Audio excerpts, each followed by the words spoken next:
Welcome to the first ever Ask EMBN, where we get to talk not just about parts and products, but people, places. Basically anything you guys want to know about e-bikes. Me and Steve will bang our heads together, combine our experience, knowledge, and get back to you. Any questions you got, hashtag Ask EMBN, drop in the comments box below and we'll answer them. Yeah, and me and Chris will attempt to fight it out over the questions. Talking about fighting, did you hear about the tennis ball and the battery that got into a fight? No, I didn't. One got charged, the other's waiting to go to court. Enough of the crap jokes, Steve. Let's get into the show. Let's do it. Ian Wright has come in with this question. What components have accelerated wear on e-bikes, and what are the best upgrade to replace them with? Well, for me, I think drivetrain is the biggest thing on the e-bike. That's where I notice the most wear going on, especially over winter. But I think if you keep on top of that cleaning and the maintenance of it, it makes a lot of difference. I mean, rather than upgrade it, maybe just look after it in the first place, right? I mean, I'm terrible for not oiling my chain, but you oil your chain in an e-bike, it makes such a difference. Big difference, keeping that stuff lube. Using the right lube, obviously in the winter, make sure you're using that wet lube, and in summer using that dry lube, because you're not going to pick up all the same debris and stuff off the trail. I hear some people actually swap chains out, so they run 2 or 3 chains during the year. Does that work? Personally, I've not tried it myself, but I have heard that works as well, so that could be another option. Obviously things like brake pads as well. Tyres. Tyres. Tyres is a huge one. Massive subject. Especially the rear tyre, I find wears out quite exactly. So, kind of extended use, heavier bikes, more braking on steeper descents. But also you could, I guess, fit a harder tyre to your e-bike, but then you're going to sacrifice grip. Definitely. But you're going to get probably more battery range out of that bike. So, And things as well, like brake pads, just in winter, make sure you're swapping those out to sintered. If you're running organic pads like for the summer, that'll make a big difference on brake pad life, because that's something I notice. But I don't think it's necessarily more wear like e-bike specific. I think you just ride it more. Do you think? Absolutely. It's not more wear. It's just actually you're doing more miles. Absolutely. And getting out there. But that's our advice for that one. Next up, who have we got? Martin Frith. Hi, Martin. How do you progress to drops like the boner log at Windhill? So that's that big... Martin, just don't do it. Just don't do the boner drop. Just go and do something else. Big log you love sticking out the ground. So boner log is basically a big drop off that sticks out uphill, take off. So pretty scary stuff. I would say we've got progression really. It's just taking little bite-sized chunks, just working on those drops, start at 1 foot high. Dangerous old game, Martin. 2 foot, just working your way up bite-sized chunks. You've actually got a nice video on progression as well. The process to progressing your skills on your e-bike is fundamentally the same for every obstacle, skill or trick. You need to start small and work your way up slowly in bite-sized chunks.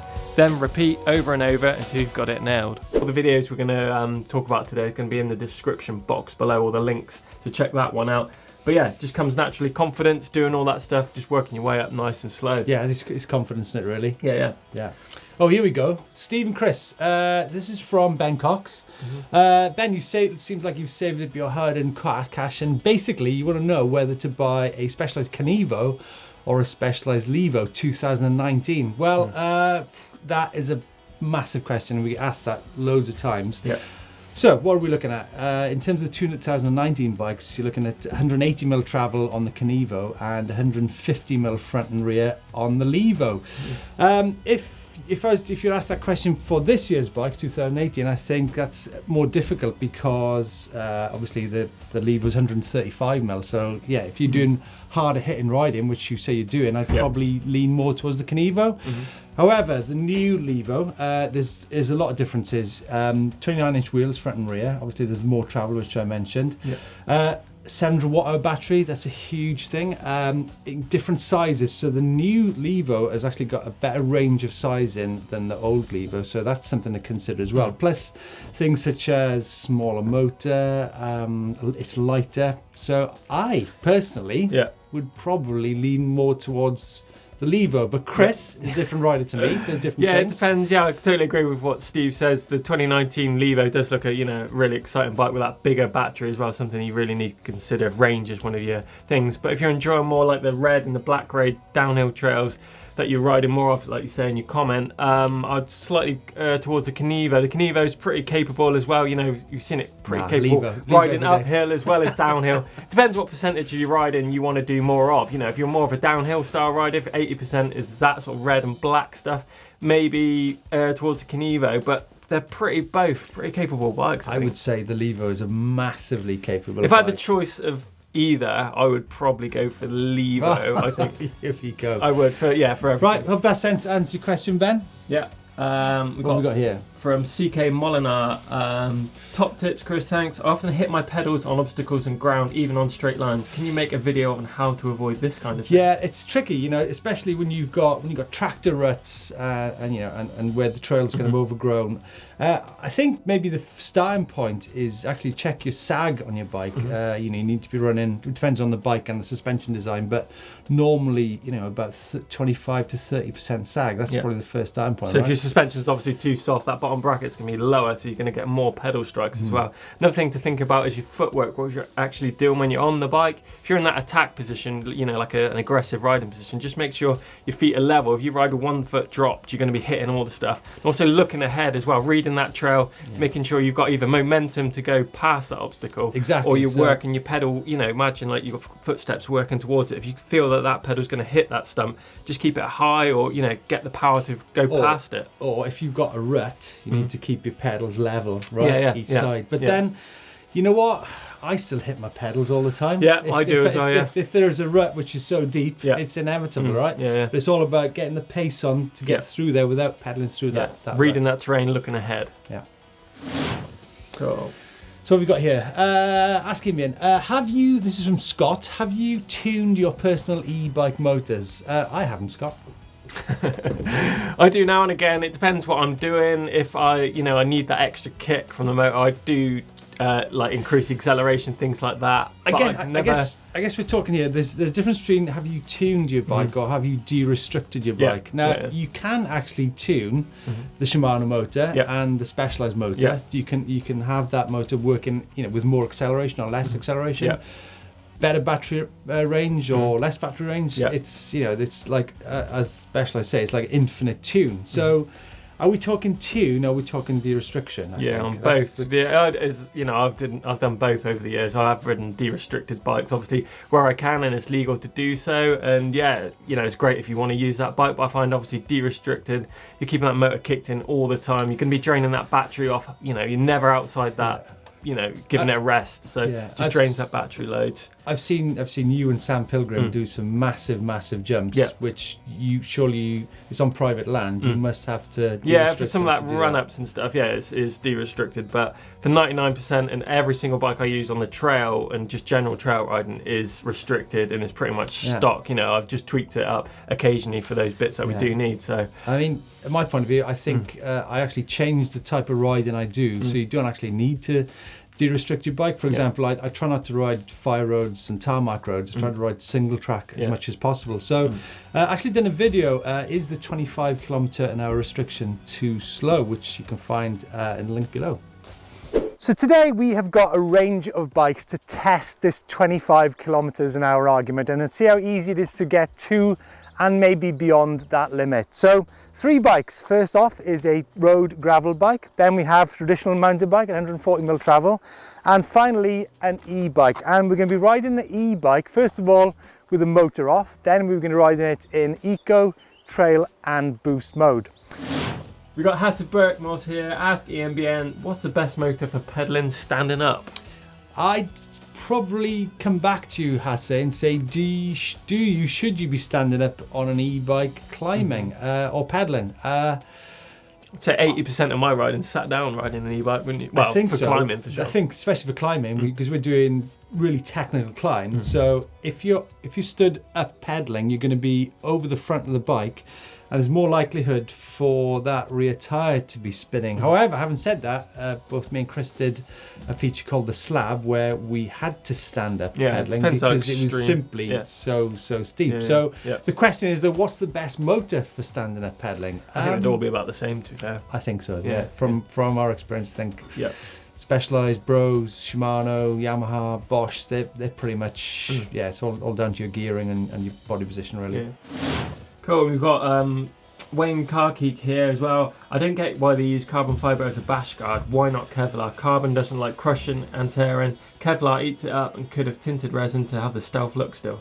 Carbon looks very cool, but it's not the right material for the purpose. Did you see has the new Husqvarna e-bikes have got I've seen a really cool bash guard Yeah. on their bikes, but I tried to avoid smashing the motor area on my bike. Yeah, I occasionally hit it on some, if I mess up going up a log or things like that, but I don't tend to actually use it as a bash plate itself. I think it's more of just a bit of protection. Obviously anything there will help, but personally I haven't broken a motor cover or anything like that. Have you, Steve? But I think there are alternatives. I see a lot of people use inner tubes on their down tube. You can put some plastic on your down tube. I mean, there's all kinds of material. Carbon fibre is a very expensive material to use in quite a vulnerable area, so I'd probably shy away from it myself. And if you are hitting that area, obviously there's a lot of electrics, wires, parts of the motor and stuff, so it's quite a damage prone area, so just stay away, if you are hitting that area. Had this question from Brandon John, who is looking to fit a wider tyre to his e-bike. Obviously, there's advantage for grip and durability, but what are the disadvantages? Is your question, Brandon? Well, disadvantages are. Obviously, you've got, disadvantages would be more drain on the battery. Obviously, you've got that bigger tyre, so a lot more friction, so you're going to be wearing that battery down.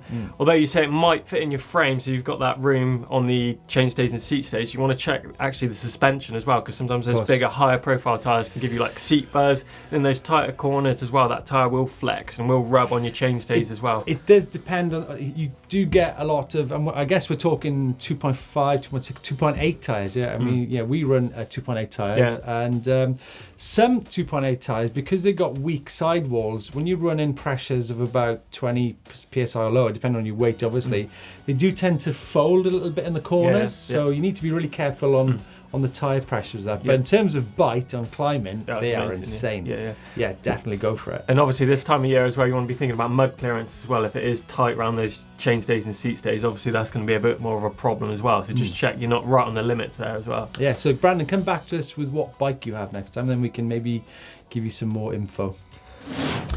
Capel Dub, thanks for getting in touch. Your question is, can you do a list of essential spares and tools to get you out of trouble on the trail? Christopher?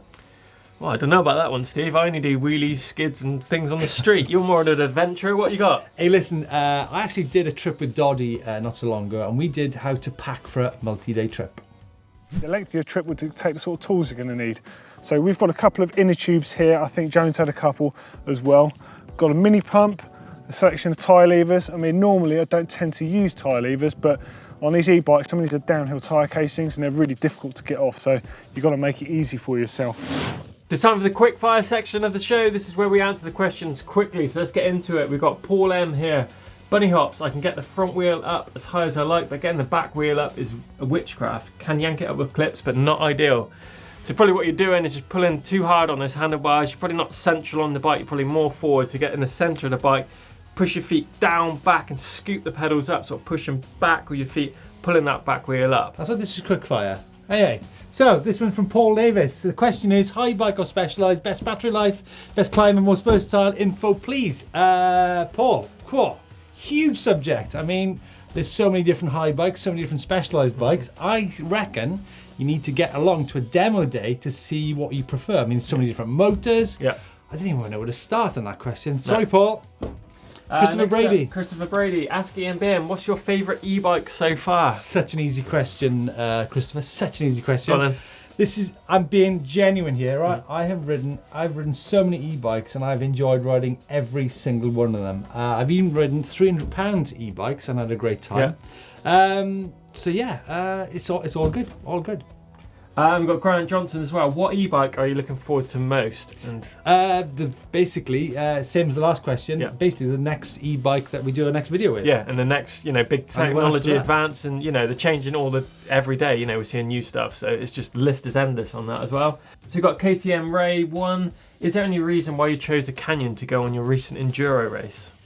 Many reasons actually. The Canyon's 150mm travel is ideal for enduro racing. Also, we did a feature with Shimano down at the Rock Desert Festival, so it was actually quite convenient that I was able to borrow some Shimano batteries for that event. So it's obviously travelling with the batteries and stuff, isn't it? Yeah. And that's it. That's our first Ask EMBN. Really enjoyed doing this show. Please come back to us with more questions. Can't wait to answer them. But also, let us know your feedback on what we've answered today. And keep those questions coming in. Just hashtag Ask EMBN. Drop them in the comments box below. Next week we'll do another Ask session, get those questions answered. So yeah, make sure you keep sending those in. Yeah. In the meantime, just going back to a question on the show from Brandon John, who asked about tyres. There's a video which I've done which covers everything to do with tyres. You find that down by here. Another question we got asked by Martin Frith was progression. We've done a nice video on e-bike progression. That's up here as well. Check that one out. Give us a thumbs up if you liked today's video. Make sure you subscribe to the channel, and don't forget hashtag AskEMBN for all those questions. Drop them in the box below and we'll get back to you next week. Yeah, see you next week. Cheers.